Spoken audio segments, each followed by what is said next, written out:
ये मुर्गियाँ sad song सुनती है तो एक मुर्गी एक अंडा देती है। हमारे यहाँ ऐसा ही होता है। तभी बतख सैड सॉन्ग को बदलकर आइटम सॉन्ग लगा देता है। फिर तो मुर्गियाँ डांस करते हुए भर भर के अंडा देती है।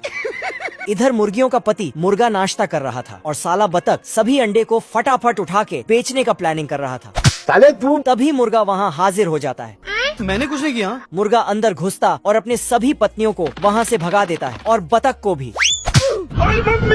अब देख तू। बतख स्टाइल मार के दरवाजा खोलता है। बाप रे। फिर बाहर अंडों की टोकरी में इसको पैसा दिखता है जिसका रखवाला मुर्गा कर रहा था। अच्छा। बतख अंडे को हासिल करने के लिए मुर्गी बन जाता है यार मैं इतना सुंदर क्यों हूँ? और फिर इस मुर्गे के सामने आके मटकने लगता है। कोई हमें भी पटा लो, गरीबों की दुआ लगेगी। साला मुर्गे के इतनी सारी पत्नियों के होते हुए भी नकली मुर्गी के चक्कर में पड़ जाता है।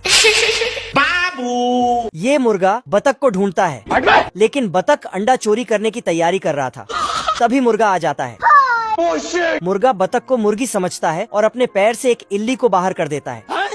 इल्ली भागता तो उसके ऊपर बतख का नकली फूल गिर जाता है। साला मुर्गा बतख को असली मुर्गी समझ के बैठा था। बतख के फूल में इल्ली घुस गया था इसलिए अजीब अजीब हरकतें करता है। साला मुर्गा तो कुछ और ही समझ रहा था। आजा आजा आजा। मुर्गा बतख को पकड़ने आता तो जोगिंदर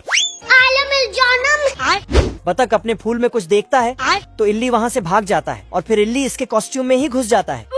इधर से मुर्गा निकलता है और नकली मुर्गी को देखता है कि डांस कर रही है तो ये भी जाके ठुमके लगाने लगता है।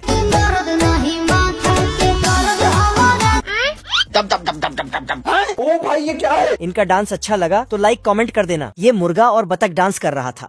तभी डांस करते करते बतख अंडे को उठा के फरार होने की सोचता है लेकिन साला मुर्गा बतख को नचाते रहता है। बाप रे। फिर से बतख अपना टारगेट पूरा करने को दौड़ता है लेकिन इसका फूल काम बिगाड़ देता है। ये क्या है? तो मुर्गा उसे फिर से नचाने लगता है क्योंकि बतख नकली मुर्गी बना है। आँखों से लीजिए। बतख नाचने छोड़कर अंडे बेचने को भागता है बात लेकिन मुर्गा उसे हवा में ही पकड़ लेता है और घुमा घुमा के डांस करवाता है। बाबू लेकिन घूमते घूमते बतख का पोल खुल जाता है और इल्ली भी आजाद हो जाता है। अरे मुझे चक्कर आने लग गया अब। फिर मुर्गा ये सब देखकर साला बतख अंडे का टोकरी उठा के भागने लगता है तो उसके पीछे मुर्गा भी। साले को छोड़ूंगा नहीं। तभी एक अंडा गिर के टूटता है और उसी में ही बतख फिसल के सब अंडा फोड़ लेता है जिससे बतख का अमीर बनने का सपना भी टूट जाता है।